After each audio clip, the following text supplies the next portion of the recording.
nta mukobwa n'umwe utifuza Nyashi, udakunda Nyashi utanazifuza bro, ntabwo ibyo bintu bibaho.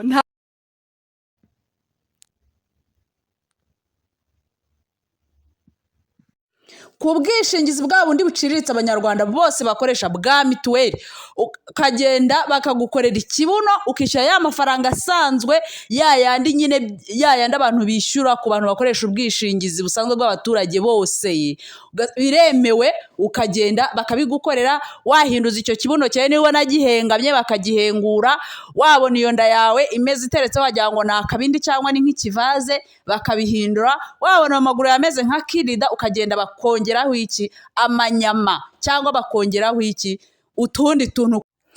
Yes, in the topic TV twiganirire abantu mudukunda, abantu mubana natwe ibihe byose. Aha, inkubiri y'amabuno iraje ivuza ubuhuha. Ntabatindiye twabonye umuntu witwa Naomi yaciye ku bitangazamakuru byinshi avuga ko we yatinyutse afata igihe cyo gusengera kuzajya gukoresha iki, kuzajya gukoresha ibyitwa BBL, niba aribyo byitwa liposuction simbizi, ige sinzi kubitandukanya, icyo nzi cyo biri mu icyo cyerekezo. Aragenda abihitamo, ahitamo igihugu, ahitamo n'ahantu nyine ibitaro runaka, aravuga ati jyewe Naomi ntanze amafaranga amadolari 20 cyangwa 22, ngiye guhinduza iki, ngiye guhinduza imiterere yanjye. Ari mu bantu bakeya muri iki gihugu batinyutse baraza bicara kuri kamera barabyemera, bidasobanuye yuko ari we wenyine wabikoresheje. Urutonde ni rurerure rw'abantu twagiye kubona, tugabona mu isagonda rimwe amabere ahagaze buvoka, amabere ahagaze nk'iki, sinabona uko mbisobanura ariko murabazi benshi. Tubona ibere rirahagaze, tubona ibuno ribaye ikindi sibyo? Abo bantu bose murabazi hano mu iki gihugu, yaba ngo aba influencer ngo abastari mu bintu bitandukanye barahari benshi. Uyu mugore rero akimara kuvuga ibi bintu, abantu baramututse baramwataka, Imana izaguhana uzajya mu irimbukiro, urabeshya, ntabwo ibyo nabikoresheje kwa ayo mafaranga. Mwabantu tuvugisha ukuri, tureke kuryaryanya, tureke ibintu by'ubwenge bwinshi no kwigira abakristu n'abantu bazi Imana kuruta abandi. Urumva, hari abantu bazi yuko Imana ari se, abandi Imana ikaba itubereye nka muka data. Uriya mugore kuba yaratinyutse akabivuga, nta n'ikintu cyo kubeshya kirimo. Igitangaza ni iki, nge kuba mfite ubwishingizi bwo mu gihugu runaka, kuba mfite ubwishingizi bwo mu kigo runaka, ntabwo nyobowe neza yuko Netcare ibitaro bya Johannesburg muri South Africa bihari, sinyobowe neza yuko ibitaro byitwa Aga Khan byo muri Kenya bihari. Ibyo byose ndabizi.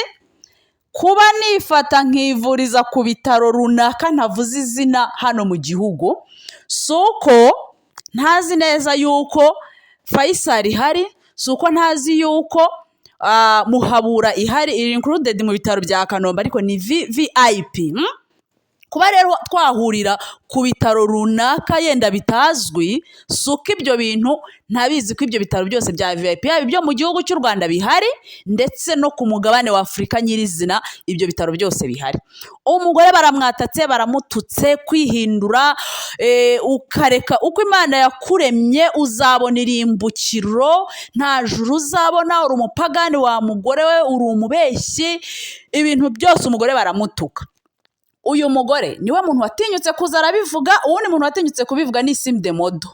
Uwundi wabivuze ni uriya mwana witwa Tetanais. Anabivuze abantu bagiramo ubwoba cyane, kuko yavuze ko biriya bintu ubyuka rimwe ubona usa n'umuntu wavuye, ibintu by'amazi byagusohotsemo, ibintu by'amaraso bivanze, binuka cyane, rimwe rimwe ushobora no kubora. Anavuga ko nk'icyo cyumweru hari hapfuye abantu 2 cyangwa 3. We aratinyuka arabivuga, ariko aravuga ati ibyo byose nagiye mbifiteho amakuru, ariko ndanga ndagenda bankura ibinure hehe kunda. Uwo ni uwundi muntu wa gatatu watinyutse kubivuga. Abandi bose turabazi mw'iyi mihanda batajya babivuga, ariko si uko bitakozwe. Turabizi ko tuzi n'abakobwa babiri hano i Kigali bigeze kubipfa, ngo umwe yamubajije amakuru ariko abicisha mu wundi muntu, arabihisha abimenye, yari amuhitanye, murabazi. rero abantu mwirwa mutuka Nawomi warihinduje uhindura uko Imana yakuremye. Nshuti yanjye, inzira ijya mu ijuru ica iwawe, inzira ica mu ijuru ica kuri sari wawe, ica mu gikari wawe.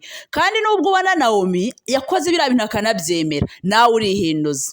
Kanguha urugero, kampere ku bantu babumva Imana ari se, abandi kabibabereye nka mukase cyangwa se wabo. Nshuti, niba uzi neza ko kuwo mutwe witeza agatambaro hariho umusatsi muke ugatinyuka ukawutera kanta, nawe warihinduye. Kanta, umuntu wisize kanta ntatandukanye n'umuntu wisize tentire. Nawe kuba kanta ari umukara yayindi igura 300 ngo isigaye igura 700, kuba ari umukara ntibivuze ko nawe utahinyuje Imana ukajya kongera ibintu mu mutwe Imana itakuremanye.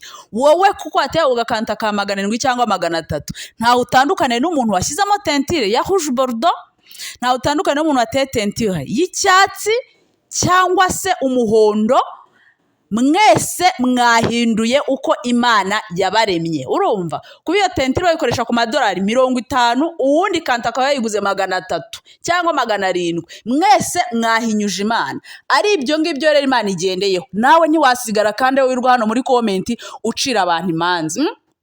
Ikindi, kuba uyu mugore yarakoresheje ibi bintu n'abandi benshi bagatinyuka bakabivuga, ni uburenganzira bwabo, ni amafaranga yabo. Nabonye abantu bamwataka ngo ibyo bintu no kubeshya, ayo mafaranga ntibishoboka, ntabwo ibyo bishoboka kuko ku Gisozi babikorera make. Baramaze. Netike irahari, Agakani irahari, hano i Kanombe harahari. Ariko kuba umuntu yahitamo ahantu yivuriza ni ibintu bisanzwe. Ni nk'uko umuntu ashobora kuba afite tap and go agatega bike kandi arabizi neza yuko hari amamodoka acuruzwa muri Kigali, umwe agahitamo ibyo bitewe n'ikintu abasha kugira gute kwa fodinga. Urumva, kuba umuntu agiye kurira muri hoteli y'inyenyeri imwe arabizi ko abona hoteli y'inyenyeri zingahe, 4, 5. We rero kuba uyu mugore yarahisemo ibi bintu, abantu bakiha kumwataka, abantu bihaye kumutuka, abantu bamutera amabuye. Ikibi yakoze ni ikihe?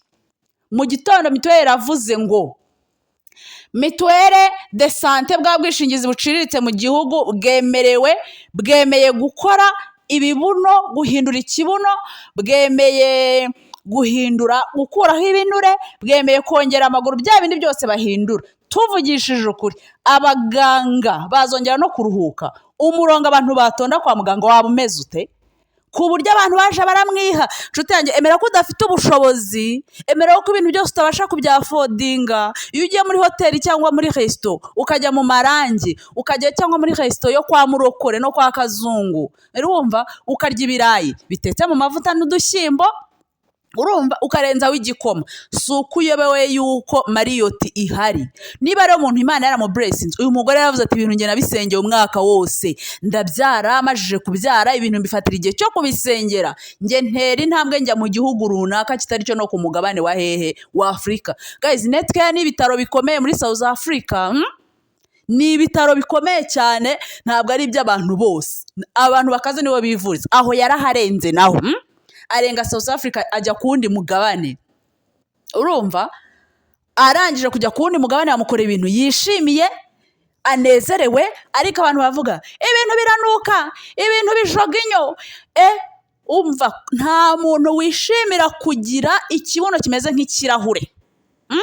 Nta muntu wishimira kugira inda imeze nk'akabindi. Afazari byaba inverse, mu nda hakamera nk'ikirahure, ikibuno kikamera nk'ako kabindi cyangwa nk'agacuma.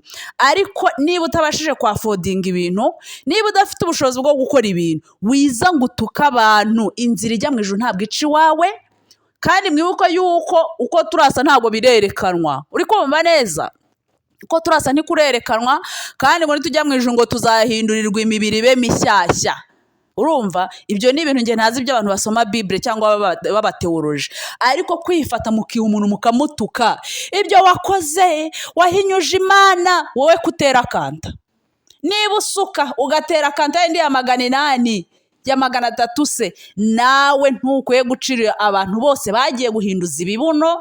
Kandi nzi neza yuko umuntu wateye verne ya netre agahagatera, uwundi agatera iy'amabara, twese twashyirwa mu gatebo kamwe. Ariko tureke abantu basinzire, ko amafaranga yo bayenjoyinge, amafaranga yo bayaryohemo, ni uburenganzira bwabo. nawe ufite uburenganzira bwo kurya umuceri, uwundi akarya iki? Ibisusa byonyine abibonye mu kibanza cya murokore agiye kucyubaka bikimeza akagenda akabirya kuko ntawe uri buze kugira ute kubimwishyuza. Nawe niba wariye izo makaroni cyangwa izo spaghetti simbizi, nuko wumvisha arizo ushaka, nawe rero uriya mugore n'abandi bose bagiye kubikoresha nimubaha amahoro, namwe ubwishingizi mukoresha bubyemeye. Ndabizi neza yuko mwazajya muhora mutonze iperu kwa muganga, ndabizi neza yuko nta muganga wakongera kwinyagambura, ndabizi neza ko abaganga bakora akazi k'umurengera ku buryo bamwe basaba amakonji y'igihe kirekire. Muha abantu amahoro bahindura amabuno, muha abantu amahoro umubuno bawo bawugire nk'ikivaze, mubareke inda zabo bazikora uko bashaka, ibitugu byabo babigabanye babibazure, babeho mu buzima bishimiye. Ibyishimo birahenda guys, muha abantu amahoro, ibyishimo birahenda, ibibuno ni ibyabo, amafaranga ni ayabo. Uko bizagenda nyuma byabura byaza ninyo byabagiraho ingaruka, ntacyo batwaye n'ubuzima bwabo. Kuba umuntu mubana n'umugabo wawe cyangwa se ababyeyi be bakwemerera ibyo bintu, nta wundi muntu ukwiye kuza kubivugaho, ni wowe uzabyimenyera. Kuko abantu bose bapfa bicwa no kuba bakoresheje ibibuno, abantu bose bapfa bicwa n'uko bagiye kubagiye guharuza iyo nda. Abantu benshi barapfa kandi ntabwo ari ibyo bibica, nibapfa abo bantu baba bagiye gukoresha mu mabuno yabo, muzabareke bapfe, ntawe uzabarira, ntawe uzabasaba ubufasha. Muha abantu amahoro bahumeke, muha abantu amahoro basinzire. Ibibuno ni ibyabo, umubiri ni uwabo, ubuzima ni ubwabo nk'uko ubwabo